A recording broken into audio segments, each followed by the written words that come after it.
I get sales from all over. If you're good at painting people, you'll be able to get commissions. You sell a painting sometimes for 1,500.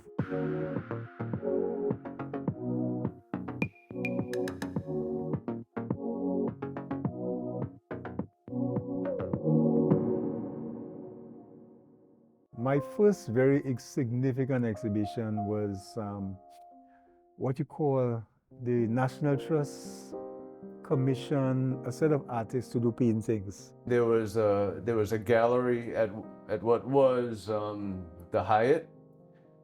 It was called the West India Art Company. So one day I rolled up my paintings and took a trip up there, and just to show them, see what they think.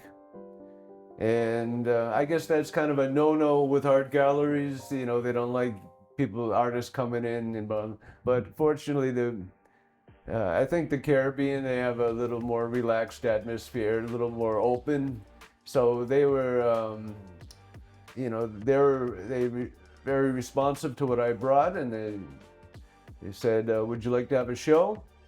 And I said, "Sure." And we were painting in the company of people like Derek Walcott, Roy Lowett, Roland Xavier, the older artists that were really, and Ligi and I think maybe one or two other young artists. And that was a huge project. And we were commissioned to paint Saint Lucia, record the scenery in faraway romantic places. Saint Lucia has a lot of faraway romantic places. So back in the US, of course, there was a school and we did our exhibition there. Then I was in Texas for a little while, so I did a lot of jewelry shows. And it's funny, I've done group exhibitions here in Saint Lucia.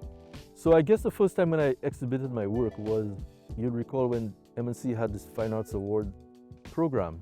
That was, I must say, and state publicly, I have to give kudos to the DeVos, people like Stevie Theophane and others who were really driving this program, because this really lifted arts in Saint Lucia. Obviously, I've exhibited at the Town Hall, the Alias Presses, but I've sold to many buyers all over the world. I've exhibited Saint Lucia many times, the US a number of times. Every once in a while I'll enter a competition in the US, and the UK once. The last 15 years mainly it's been Trinidad, also Barbados. Ministry of Foreign Affairs has bought a lot of my paintings to give them to diplomats all over the world.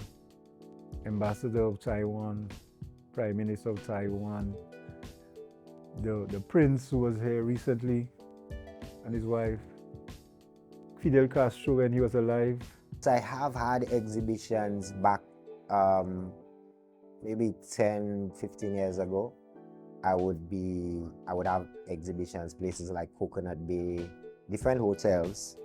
The reception at that time was, something I would love. The reception was welcoming. Trinidad is a great place for artists because they support the arts and they promote it, and there are a lot of galleries, and of course they also have a lot of money from oil and natural gas, so that helps create a patronage. Since most of my work is commissioned, a lot of my work is not on canvas. Yeah, a lot of my work is larger than life, bigger than what a canvas could hold. So exhibitions are kind of, not the ideal. I had exhibitions in Natchitoches, Louisiana, Baytown, Houston itself. I was in the UK for a little while, just a short stint. The last 15 years, most of my exhibitions have been in Trinidad. Another Stephen Lawrence Trust, one in a small cafe in Brighton. Brighton has a lot of Caribbean people and a lot of Caribbean influence. Had a small exhibition in Trinidad at the St. Augustine campus, and then back here in Saint Lucia. When I got that opportunity to set up a booth for the arc for December for 2 weeks. I did that probably about 9, 10 years maybe. Every December for the 2 weeks, I would open up shop, hustle my art. It was fun. But I think somewhere along there, that's why I met probably, I think, the general manager who wanted me to do his wife. And I was like, I did not really want to take on the portraits. But, he was giving me some good money. And I was like, sure, I'll give it a shot, And she was like, she loved the portrait, but her teeth are crooked, and I kind of made it straight. And, it was just a learning experience. My major accomplishment recently was the world premiere of my Masquerade series in the UK at the London Lighthouse Theatre Gallery. That was a landmark moment for me because I've been painting masquerades for over 20 years. And it was an exposure of my work to an international market. Well, I never went into it to make money, first of all, right? But definitely I'd be commissioned. So either I would say, okay, this scene I've seen, this scene I've observed, okay, this looks nice, I should put this on canvas or paper. And then somebody will see it, they want to buy it. Or I would get commissioned for it. So it works both ways. I would paint in any case, even if nobody was buying. Now that I'm retired, I'm more into it now.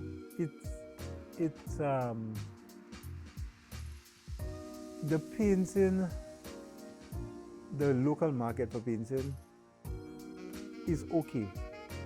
I'm a full-time artist, so you kind of have to, work for your food. When I imagined, how many paintings would I have to sell to make a living, I just didn't see any possible way where I'd be able to make a living doing that. So I fully expected to have to take on another job at some point.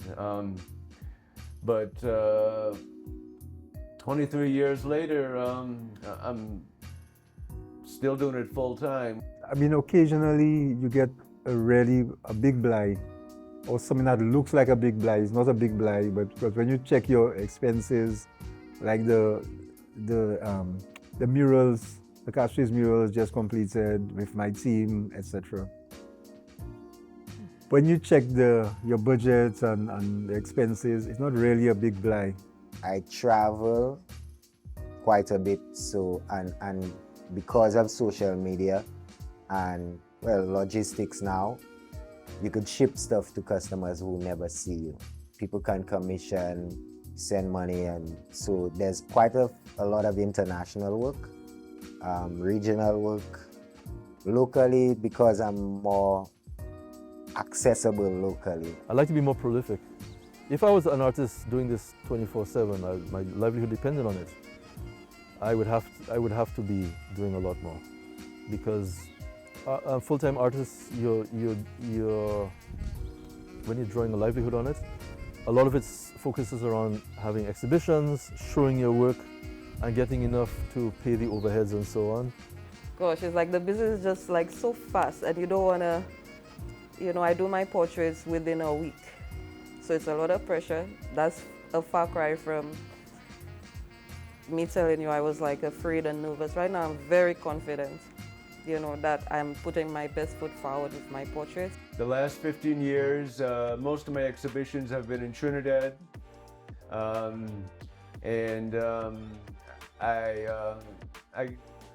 get portrait commissions pretty regularly in Saint Lucia, which helps. And if you're good at painting people, you'll be able to get commissions. Some boys just want to give somebody a nice gift, but it can be more than that. I have had to paint stillborns, newborns, family portraits, people that has passed, people that mean something to, so it gets real deep. You sell a painting sometimes for 1,500, and you know what that painting means. And it's like one of your children, you let it go. Yeah? And you're letting your child go for nothing. But this is such as art, and The art is not for you. When you produce work, it's not for you, it's for the world. I mean, I get sales from all over, the diaspora, foreigners, tourists down here. I have a good mix of people that would buy my stuff. Social media, things like Facebook and Instagram, that's that's helped keep me going, especially during the COVID years where there were no exhibitions. That was both a great way to kind of share my work without the benefit of a physical exhibition, to be able to post what I was working on and get that kind of feedback and encouragement. People do commission pieces when I meet them, especially at the hotel, or people online just message me through Instagram. I used to have a website, but now it's down. I had to manage that better. I was paying too many hosting fees and not really pushing it through the website. But both locally and internationally, but a bulk of it is through agencies who want murals.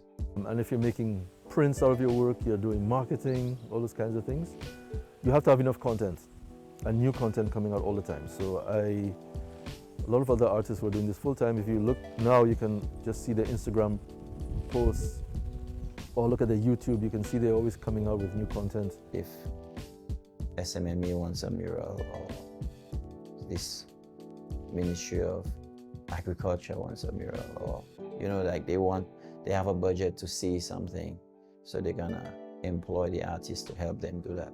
I do also have online shops where you can order a print, for example, and you can choose from different size selections and different formats, material or media on which the image could be printed on, and you can make the selections and purchase from there, and it gets shipped to you directly. I've painted customized buildings, inside, outside, boats,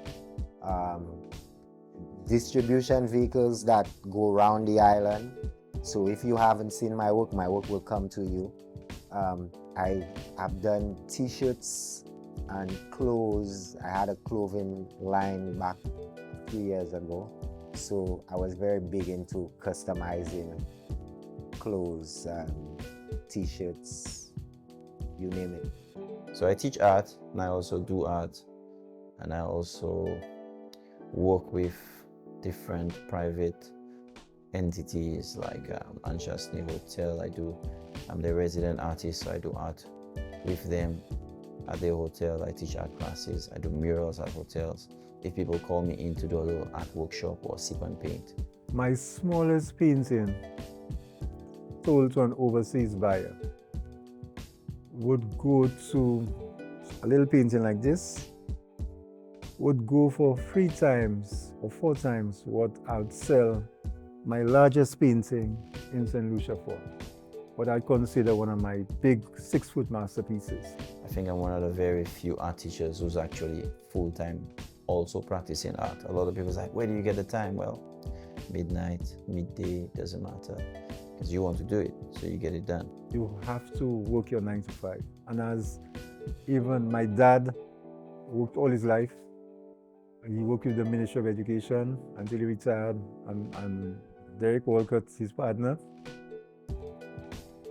told me one day in my ear, Alwyn, always hold a job. I specialize in energy conservation, so I've learned to apply electrical engineering to environmental and sustainability management. So what I do professionally besides this is I'm a sustainability management consultant, I'm an energy management consultant, environmental management consultant. Always hold a job, but it will affect your creativity, because if you consume with stress and stuff like that, you really can't work. So my work is now specialized in water resource management, looking at land degradation, looking at biodiversity, conservation, those kinds of things. That's what I do as a 9 to 5. But my art is close behind that, because the art had inspired me to get into the career in the first place. Man, whatever works for you, because I don't want I don't want to be anybody, like to say, like I did it that way, maybe it'll work for you. I don't know. I don't want to go to that direction because believe me, I had to learn how to shut down the noise around me. I separate income from the use of my mind.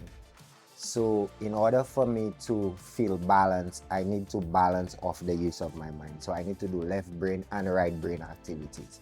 If I paint too much, I feel like I need to see numbers. I feel like I need to indulge in calculation, writing, that sort of stuff. I did not want to work for anybody. I was kind of hell-bent despite a lot of people feeling like that's the way to go. So for me, the income will come no matter which side, whether it's creative or left brain, there's an income that comes with it. I guess it would be smart to get the side job, but I don't know.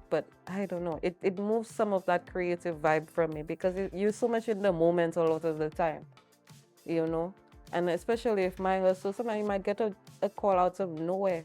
I swear, you have to always be ready, Imagine you getting a call in the afternoon, Sabrina, I like this done. And it's like, that's for tomorrow morning, like for 10. I think the challenge for everybody, for anybody entering the business of art, it would be discipline, because you normally don't have much of a structure dictating what you do. They have a lot of times I don't even have supplies, for, I don't know, sometimes maybe the one or two art supply stores maybe out of stock. We need a proper art shop.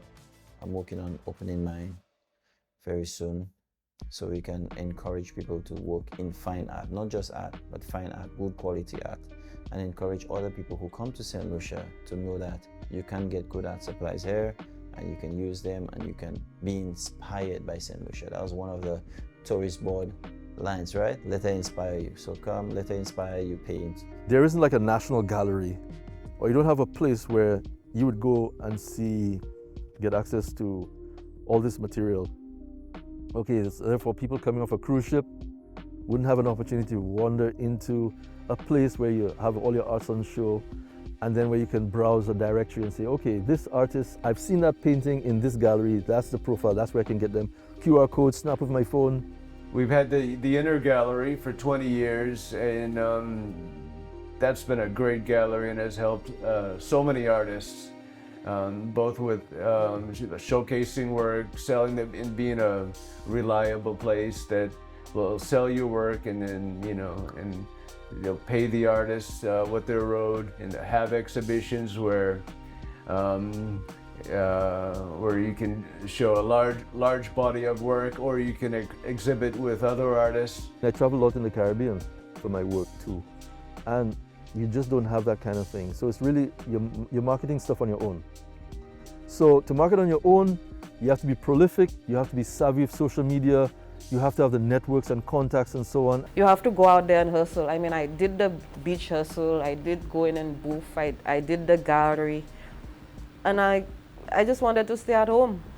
It's a lot of work pushing all those souvenir pieces, then the serious paintings. It becomes a job. There are a couple artists, like Baptiste, for example, is one of the artists. Jonathan Gladding, who's American, but he's based in Saint Lucia now. Those people use social media heavily, all right? And I do think that works very well for them, There are other artists who are using it. Ted Sandiford, I mean, he's prolific in a lot of his digital content and so on. The Daniel brothers, those guys were doing stuff, but they should be doing more stuff. Structurally, there's nothing that tells a parent, I see Tom making that amount of money, that'll be a good career for you. They don't see a future in it because they don't see how people, and even when people do accomplish success in the world of art, it's usually hidden. So even if Ricky George in Switzerland selling paintings, people in Saint Lucia may not know that. They will be disconnected from that. I couldn't get my work into a gallery, and the only popular gallery at the time was Inner Gallery, and they were doing stuff that sold, like pitons, stuff tourists would buy, because the locals really don't buy artwork. But my artwork My artwork was too radical for that, so I started painting on the walls. People don't feed into it as a serious career path. You know, they look down on it because they don't understand what can be made. They don't understand where you could go. They don't understand what it has to offer from the outside in. My friends, my partners I went to school with, ask the guys, are you keeping up the art? This fellow say, nah. Because they don't see the public has any value. People, they perceive that people don't see any value to it. Marketing is key. And essentially, every artist ideally would need an agent who could sell for them. If you could get somebody to sell for you, take that burden off you, because you want to be able to work.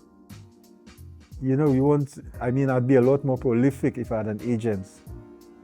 I have to devote my time to trying to sell and bargain and haggle and plan my next exhibition. They think artists will do things for free. That's another thing. It's like artists, or if you love to do it, you can't do it, you will just do it for free. So a lot of people say, just paint that for me. I will say it's you and I'll give you exposure. So we have to tell them exposure is not currency. That's the one thing that pisses artists off, valuing of your work. People think that because of painting, all right, this is something that's of less value than a lawyer signing a document and giving to you. All right, over my various transactions, house and whatever it is, everybody has to pay lawyer fees, right? Lawyer fees, this is the rate. You go to the doctor, that's the rate. There's no negotiation around that. But when it comes to an artist, you do something, you spend X amount of time, the value for your piece or whatever you put in is considered intrinsically less. In the world of art where ownership is always an issue because the product is not tangible. So in order to put a value on it, the value will always be subjective. And different people will have different values on different portions. They will have different values on your level of effort. And that makes it difficult to create an economy around. People have romantic ideas of artists. They feel some people think artists have money. Some people just feel artists have money. But the reality is artists, I hate the term struggling artists, but it's a part of life. Another misconception is that artists are born with a gift to do stuff. Everyone is born, every child is born an artist. Everybody is born with their preset DNAs and whatever they can or cannot do. But if you don't nurture it, if you don't practice, you don't take it seriously, you will lose it. I think visual arts is a really underdeveloped part of the culture that could be promoted to the benefit of the island in many ways. I think it's potentially a very lucrative industry because we have extremely talented people in Saint Lucia. Saint Lucia has a lot of everything. An extremely talented, brilliant, artistic, creative is part of our asset. I think it molds us, it shapes our imagination, it helps us identify who we are and who we've been, where we've been as a country, as a people. The whole island could be a gallery because there's so much inspiration, there's so much talent, especially in the south of the island. I think with the coming generations and globalization, the way jobs, as you were explaining, you can be in Saint Lucia and work for Universal Studios on the next Marvel movie because they outsource most of their work.